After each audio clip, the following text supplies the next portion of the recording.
სახელითა მამისათა და ძისათა და სულისა წმინდისათა ჩვენთან არს ღმერთი სანამ სახარებაზე ვიტყოდეთ ამ შობის დღესასწაულში ვართ ამ დიდებაში და აი შობის დღესასწაულს განსაკუთრებით უკავშირდება იოსებ დამწინდველი დავით მეფე და წმინდა იაკობი იერუსალიმის პირველი ეპისკოპოსი დავითის მოდგმაში დაიბადა უფალი ჩვენი, იმიტომ რომ ღვთისმშობელი დავითის მოდგმას უკავშირდებოდა და იუდას ტომში უნდა დაბადებულიყო უფალი. იუდა ცნობილი სახელი იყო ისრაელში, ბევრს ერქვა და იაკობ მამამთავრის 12 შვილიდან ერთ-ერთი იუდა იყო. მისგან წამოვიდა სამეფო მოდგმა და იუდას მოდგმაში უნდა დაბადებულიყო უფალი და მერე ეს დავიწროვდა და კონკრეტულად დავითს ეუწყო, მის წიაღში დაიბადებოდა უფალი ჩვენი იესო ქრისტე. იოსები მთელი ცხოვრება ემსახურა ღვთისმშობელსა და განკაცებულ ღმერთსა და იაკობ მოციქული იყო იოსების პირველი ცოლის 6 შვილიდან ერთ-ერთი, მას 4 ვაჟი ყავდა და 2 ქალიშვილი და იაკობს ძმა ეწოდა. ხორციელი ძმობა არ იყო, მაგრამ იოსები მამაც საგონებელი იყო. ძმა ეწოდა იმ დიდი სიყვარულისა და სიახლოვის გამო, რომელი მას გააჩნდა უფლისადმი. როცა დევნა ჰქონდათ, ეგვიპტეშიც თან ახლდა იაკობი და საოცარ სიყვარულს ავლენდა უფლისადმი და ამიტომ მარტო მას შეხვდა ეს დიდი წყალობა დედამიწაზე, რომ უფლის ძმათ იწოდა. უფლის ხორციელად ძმათ იწოდა, მიუხედავად ხორციელი ძმობა არ იყო. აი ესეთი დიდი არიან ეს წმინდანები და ესენი დაუკავშირდნენ უფალს და ყველა ადამიანს შეუძლია რომ ასე იგი ემსახუროს უფალს და მან მიიღოს ნათესავის წოდება. მე გითხარით რომ უფალი თვითონ ამბობს, ის არის ჩემი და ძმა და დედა, ვინც ისმენს ღვთის სიტყვას და ვინც ასრულებს მას. აი ესე შეიძლება ადამიანი დაუახლოვდეს უფალს და შეგვეწიონ ეს წმინდანები დღეს ხსენებული რომ ის ღვთისმოსაობა, ის ღვთისსიყვარული და ღვთისერთგულება, ღვთის დიდი რწმენა და სასოება შევიძინოთ, რაც მათ გააჩნდათ უფლისადმი. და ასევე დღეს იხსენიება 14,000 ყრმა, რომელიც პირველ მოწამეებად ითვლებიან. თვითონ არ იცოდნენ, რაზე ეწამნენ, მაგრამ ქრისტეს ძებნაში მოსწყვიტნა ჰეროდემ ისინი. და დღეს ახარებაში წავიკითხე და მინდა გაგახსენოთ, რომ მოვიდნენ იცით იერუსალიმში მოგვები და იკითხეს, რომ უფალი სად დაიბადა, ისრაელის მეფე სად დაიბადა და ჰეროდე შეწუნდა ამის გამო, რადგან ის არ იყო კანონიერი მემკვიდრე, იუდეველი არ იყო, იდუმიელი იყო, ესავის შთამომავლებიდან იყო, იაკობის ძმისა და არ ეკუთვნოდა ტახტი იუდეველთა და სუშიში ჰქონდა, რომ ეს ტახტი არ დაეკარგა. მთავრობის მოყვარეობა ასეთი საშინელი რამ არის, რას არ გააკეთებინებს ადამიანს. პატივმოყვარეობა, ამპარტავნება, დიდების მოყვარეობა და განსაკუთრებით მთავრობის მოყვარეობა. ეფრემ ასური გახსოვთ დიდ მარხვაში კითხულობ დაასტირის ცოდვებს და მათ შორის ევედრება უფალს, რომ მთავრობის მოყვარეობის სული არ მისცეს ადამიანს. ბევრი დაიღუპა ეს დიდებისა და პატივისა მძებნელი და მთავრობის მოყვარეობის მძებნელი. და ჰეროდესაც ეს დაემართა და აი მას ვამბობდი, რომ მოვიდნენ მოგვები და იკითხეს, უთხრეს, რომ ბეთლემში დაიბადებაო, იცით თქვენ ეს წინასწარმეტყველება მოუკითხეს და ფარულად მოუწოდა მოგვებს, რომ ნახავთო, მითხარითო და მეც მივალო და თაყვანისცემო და ზაკრობა ქონდა გულში, რა თქმა უნდა. თაყვანისცემა კი არ უნდა რომ მოეკლა და როგორ მოჰკლავდა განკაცებულ ღმერთსა უგუნური. მოგვები მოდიან, აგერ ვარსკვლავის თაყვანისცემელნი, ვარსკვლავისგან სწავლობენ ჭეშმარიტი ღმერთის თაყვანისცემას, აგერ წინასწარმეტყველთა წიგნები წაუკითხეს და მაინც გულში ვერაგობა ქონდა ბოროტი. და გამოვიდა დრო და ჟამი მოგვები მივიდნენ უფალთან და ანგელოზმა უთხრა არ დაბრუნდეთო, სხვით გზით წადითო. ჰეროდესთან აღარ დაბრუნდეთ უფალთან ხო მოხვედითო, ეხლა სხვით გზით წადითო. აი ხშირად ესე არის, თუ ადამიანი უფალთან მოვა, ჰეროდესთან, ანუ ჰეროდე ცოდვის სიმბოლოა, წარწმედის სიმბოლოა. ცოდვასთან აღარ უნდა დაბრუნდეს. რამდენი წამოვა ეკლესიაში, მოვა უფალთან. ზოგი ეზიარება კიდევაც, ესე იგი წმინდა სისხლსა და ხორცს, აღსარება სიტყვის, რაღაცა სიახლოვეს იგრძნობს უფლისადი, მაგრამ ადამიანი ისევ ჰეროდესთან ბრუნდება. წერია სხვით გზით წადითო, ანუ სხვა გზებით უნდა იაროს ადამიანმა, აღარ უნდა იაროს ცოდვის გზით, რომელიც ეშმაკთან მიიყვანს ადამიანს. ეს სულიერი გაგებით რო ვთქვა და მერე ესე იგია წმინდა დიმიტრი როსტოველი წერს, რომ იფიქრა ჰეროდემო, რომ შეიძლება ვერც იპოვეს ყრმა მოგვებმა, შეიძლება ვერ ნახე, შეიძლება გაცუდდა ეს მათი ხილვა და ორჭოფობაში იყო.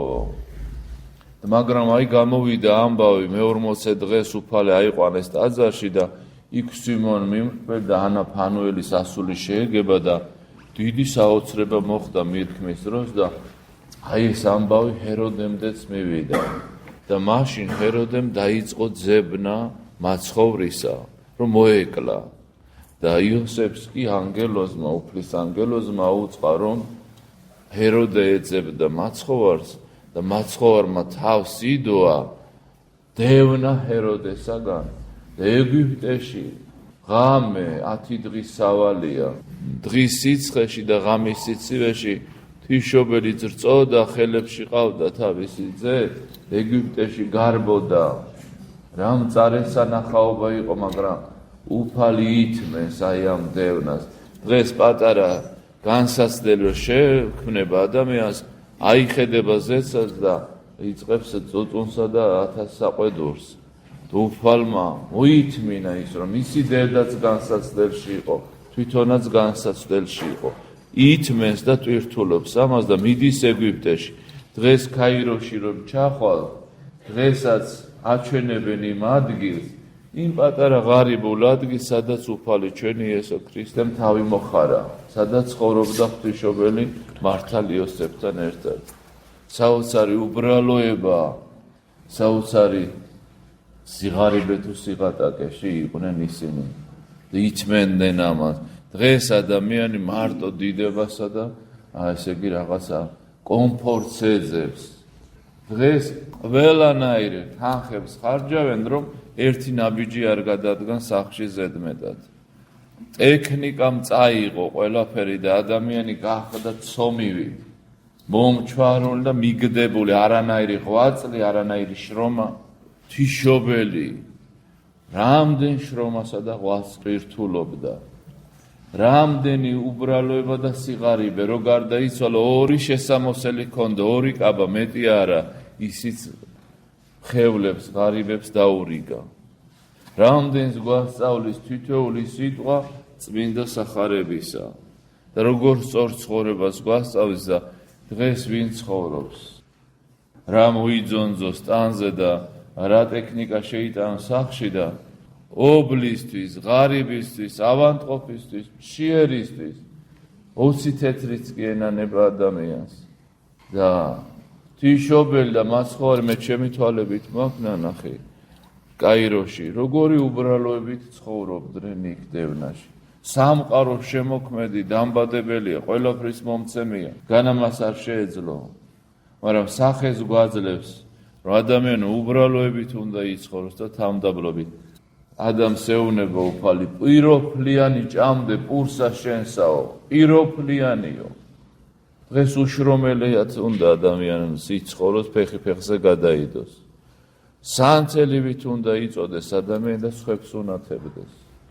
მაგრამ ამას თავი დავანებოთ. და ჰეროდემ გამოთვალა დაახლოებით, რომ ესე იგი როდის მოგვები მოვიდნენ, როდის ვარსკვლავი გამოჩნდებოდა, მერე ზებნის დრო და გადაწყვიტა, რომ თავი დაეცვა და აიღო მაქსიმალური, ესე იგი ჩვილობიდან მოყოლებული 2 წლამდე ბრძანა, რომ ყველა ყრმა ბეთლემში მოეკლათ. და აღმოჩნდა 14,000 ყრმა იმ დროს. ბეთლემში იცით, რომ აღწერა იყო ავგუსტუს კეისრის მიერ და ყველანი იუდას ტომიდან, მოდგმიდან ჩასულები იყვნენ დავითის სახლის ხალხი და ადგილობრივები. და ასე წერია, როგორ თითქოს ომში მიდიოდაო, ისე აღჭურვა ჯარი და შეუსია იმ ხალხს, რომელზეც მეფობდა და ზოგს מחვილით განკვეთდნენო, ზოგს კედელზე შეაწყვეტდნენ, ზოგს ფეხით დათრგუნვიდნენ, ზოგს ქვითა და ქოლავდნენ, ზოგს ხელით აღჭობდნენო. როგორი საშინელება იქნებოდა, რა საზარელი კივილი და ტირილი იქნებოდა, ზღვასავით სისხლი იღვრებოდა და ჩვილების უმანკო სისხლი დაიცვარა ბეთლემი. რა დიდი უბედურება დაატრიალა ამ ადამიანმა, ამ საშინელებმა ადამიანმა, რის გამო თავრობის მოყარეობა ჰქონდა, თავის ტახტის დაკარგვის ეშინოდა და არ იცოდა, რომ უფლის მეფობა არა ქვეყნიური, არამედ ზეციურია. ისეთი ვერაგობა გამოიჩინა, რომ ვინც აი მოგვები რომ მოვიდნენ და შეიკრიბნენ და იკითხა წიგნობრებისგან, მღვდელმთავრებისგან, სად უნდა დაიბადოსო და მათ უთხრეს წინასწარმეტყველო, რომ ბეთლემში უნდა დაიბადოს უფალიო, ისინიც მოკლა. სინედრიონში 72 უხუცესი შედიოდა, ისინიც ამოწყვიტა, ერთი დაიდლოო, ისიც დააბრმავა. თავისი ცოლი, რომელიც იუდას მოდგმიდან იყო, დავითის შთამომავალი, ისიც მოკლა თავის სამი შვილით, თავის ძმა და ძმის ცოლი. საშინელი იყო ეს ტარვალი ჰეროდე, საშინელი. და ბოლოს ესე იგი დავად და სულ მალე ხურბობა დაეწყო, მთელი სტანი უთრთოდა და უკანკალებდა და ეწამებოდა, გასიდა და ცოცხლად მატლები დაესია და მატლები ჭამდა. და კარისკაცებს უხმო ერთგულებს და მე რომ მოვკვდებიო, ყველა დიდებული შვილი მოკალითო, რომ ჩემი სიკვდილიო, სიხარული არ იყოს, გლოვა იყოს თელ ისრაელში და იუდეაში. აი ესეთი ბოროტება იყო, ეს კი აღარ შეუსრულეს, მაგრამ საშინელი მტარვალი იყო და საშინლად დაამთავრა ცხოვრება. ეს 14,000 ყრმა მოწამეთა შორის პირველ მოწამეებში აღირაცხნენ და ანგელოსთა დასში ჩაიწერენ ფაქტიურად ესენი. აი ესეთი საოცარი, ესე იგი ბოროტება ჩაიდინა ადამიანმა და აი ვნებებს თუ დაემორჩილა ადამიანი, ბოროტებაზე დაუმატებს. ვნებებს უნდა მოერიდო, საშიშია ვნება. 1000 გვარ ბოროტებას შობს ვნება, აი თქვათ ნაყროვანება თუ აქვს ადამიანს და დაემორჩილა ისევე მრუშობაში. 1000-ნაირ გარყვნილებას ეძებენ და ვერ ძღებიან ვნებით, იმიტომ რომ ვნება აქვთ, ვნება საშინელება. და ყველა ვნებას შეუძლია, რომ ადამიანს დიდი ბოროტება შეამთხვიოს. ვნებებს უნდა გაექცეს ადამიანი, რომ ჰეროდეს დღეში არ ჩავარდეს. მას ვნებები ჰქონდა და აი ამ ვნებების დაკმაყოფილების გამო რაზი არ წავიდა. ოღონდ თავისი ტახტი გადაერჩინა და ყველას დიდი მტარვალი გახდა სამყაროში. და დღეს როცა ვფიქრობ ჰეროდეზე და მის ბოროტებაზე, ვძრწივართ, წუხვართ, რომ რა საშინელება ჩაიდინა. აი წერია იოსებს, რომ ანგელოზი გამოეცხადა, რომ მოკვდა ჰეროდეო და ყველა ის, ვინც მაგ ყრმის სულს ეძებდაო. ანუ მასთან ერთად სხვებიც ეძებდნენ. ანუ ის ხალხი, ვინც მის სიახლოვეს იყო, რომ მეფესთვის რო ესიამოვნებინა, ისინიც ეძებდნენ უფალს და თვითონ ჰეროდე მოკლა ისინი. სიმონ მიმრქმაზე წერია, რომ გაიგო, რომ მან მიირქვა უფალი, ეს ხცოვანი ადამიანი არ დაამარხინა დიდებით, რომ ესაც პატივი ეკუთვნოდაო. ზაქარია მოკლა წინასწარმეტყველი და რატომ მოკლა?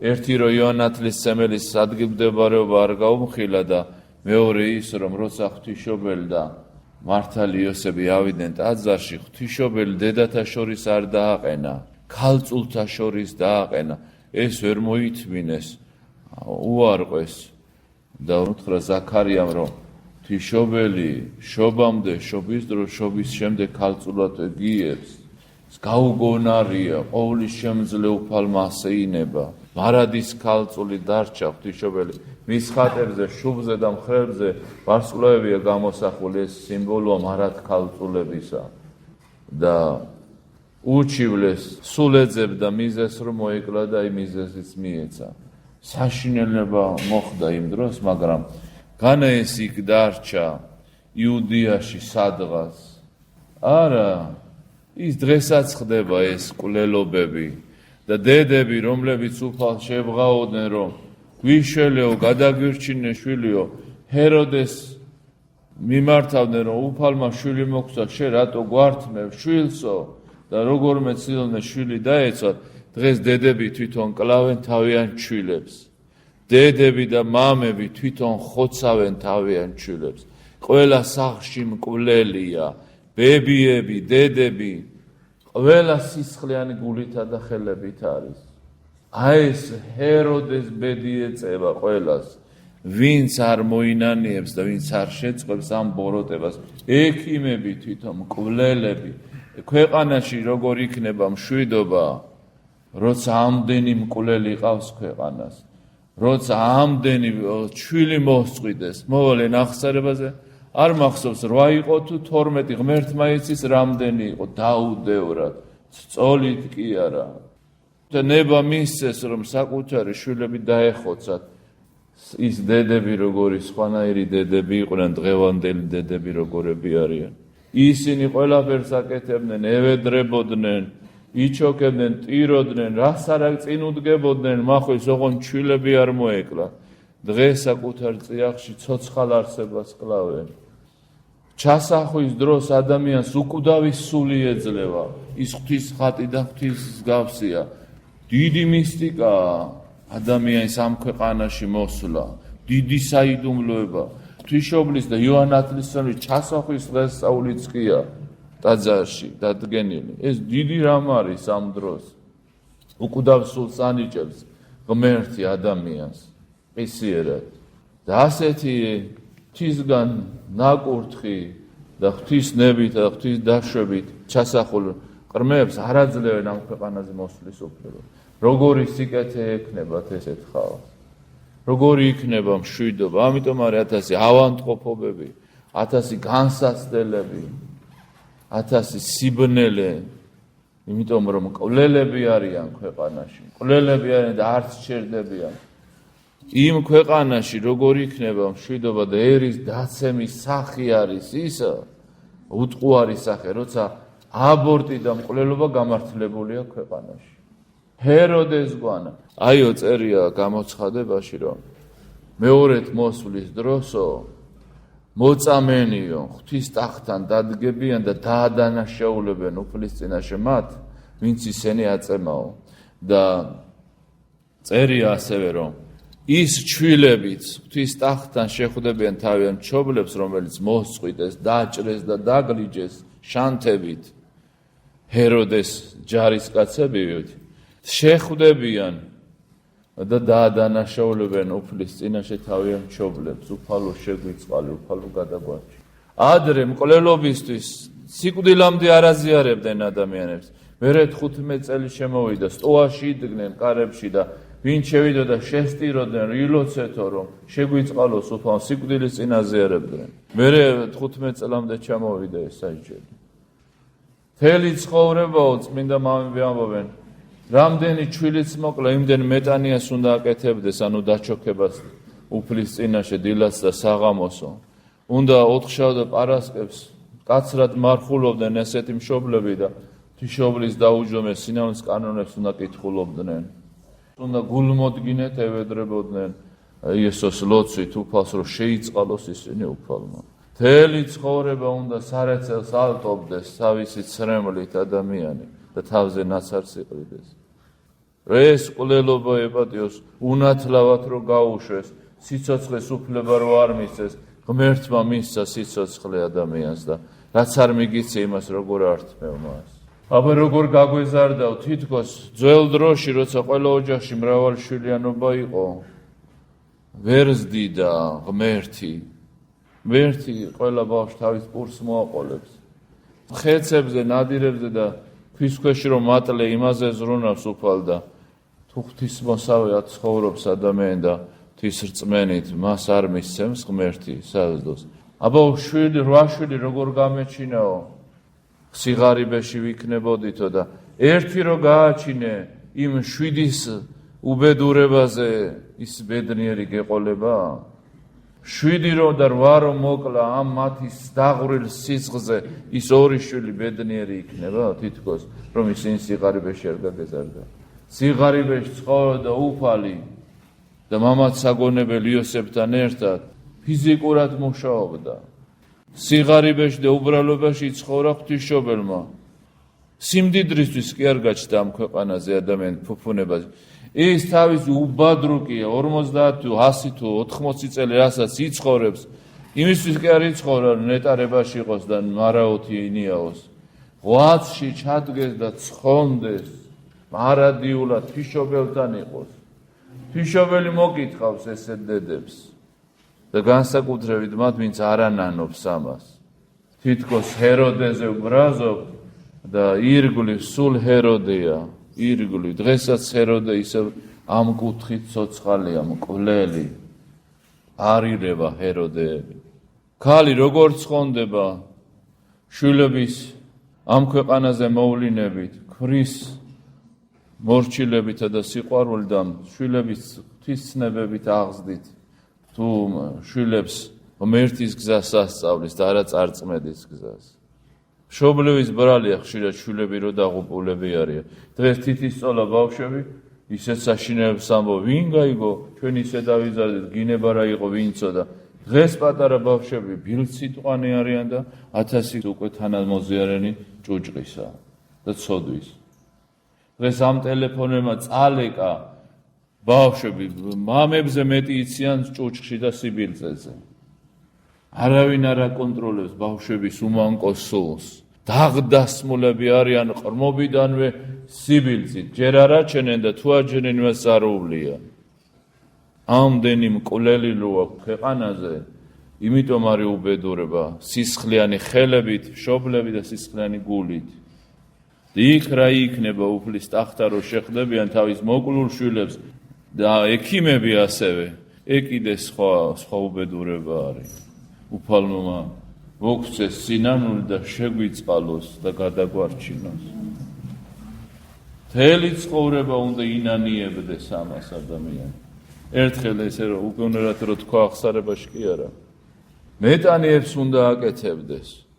დაუჯდომეს უნდა კითხულობდეს, ღვთისმშობელს უნდა შუამავლობას თხოვდეს, რომ უფალმა შეიწყალოს ესეთი დედები.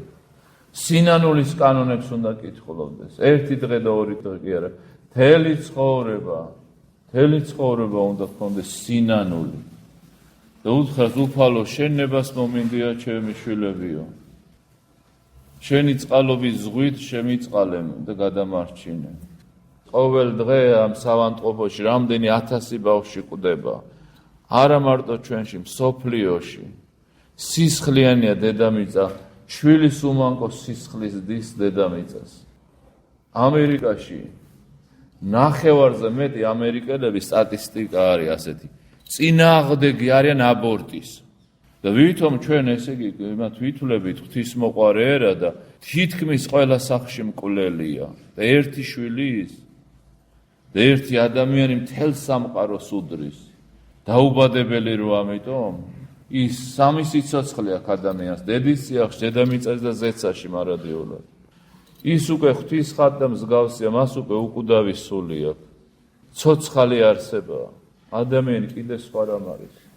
14,000 ყრმა შეეწიოს ჩვენ სამყაროს, ჩვენ ქვეყანას, ჩვენ ხალხს, ჩვენ დედებს უფალმა მოსწმინდოს ის სისხლი, რომელთაც დასრული აქვს თხელები საკუთარი შვილების. იმ მამებს, რომ ნება დართეს, ფული მივეცი და გაუგზავნე აბორტი გაიკეთოს.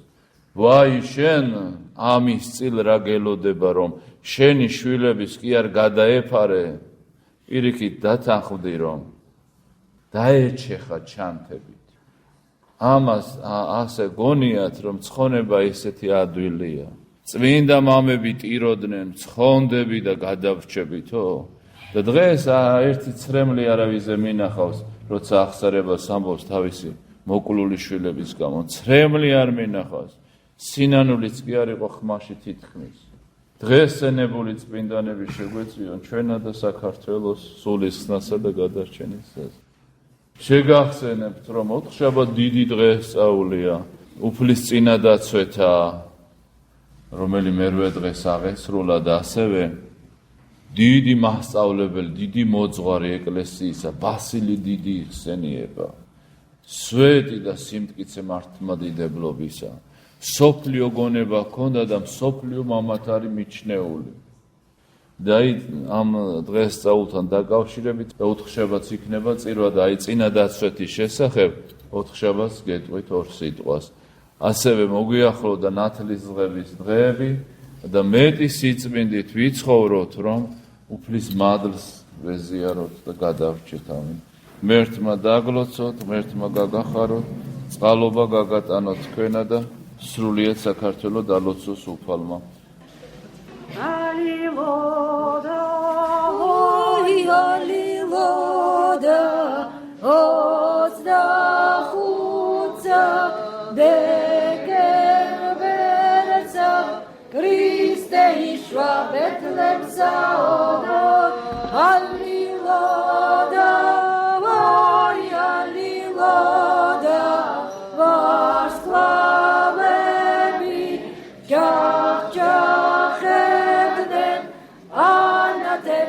Bethlehem saodot, aliloda, aliloda, zazevasla,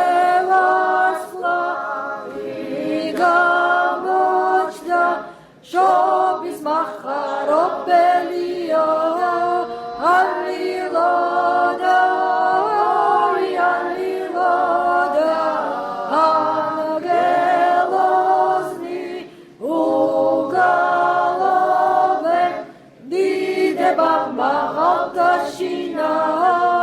Aliloda, aliloda, esrom tzemse magaliges, sasauli vithileto, aliloda, aliloda, shori gveni dan mosuma. Mogwe matzreli shesileso, aliloda, aliloda, Christe shobas mogilotza, shobis macharot lebivato.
Christe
მა